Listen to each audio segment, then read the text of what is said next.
a fait exploser le pipeline Nord Stream 1 et 2.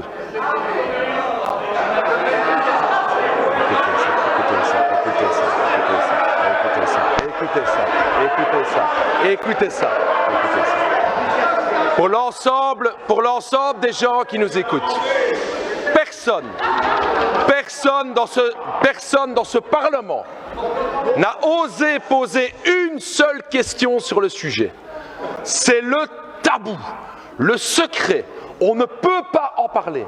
Une attaque grave contre les intérêts des peuples européens. Un pipeline explose, des millions de familles menacées de ne pas avoir du gaz et personne n'ose poser une question là-dessus. Vous êtes au garde à vous. Et au début, tout le monde disait c'est les Russes, c'est les Russes, c'est les Russes. Et qu'est-ce qu'il apparaît aujourd'hui? C'est plutôt regardez le tabou. Vous avez peur. D'abord, c'était les Russes. Et bien que c'est les Ukrainiens. Ils tentent de nous faire croire que c'est... Regarde, je veux dire au peuple du monde qu'on m'interdit de parler sur ce sujet tabou au Parlement belge. Mes chers collègues, je vais quand même dire la vérité.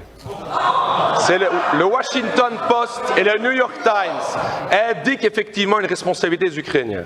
Et on tente de nous faire croire que ce seraient quelques gars qui ont fait ça. Un pipeline, on ne le fait pas exploser avec un petit tuba et un pétard pirate, ok? Donc ce sont des puissances importantes qui ont fait péter le pipeline. Nos intérêts ont été gravement mis en danger. Le fait que ce sujet est tabou est très très grave. La Commission européenne avait dit que des mesures très fortes seraient prises contre les responsables de cette attaque. Pour l'instant, rien n'est entrepris.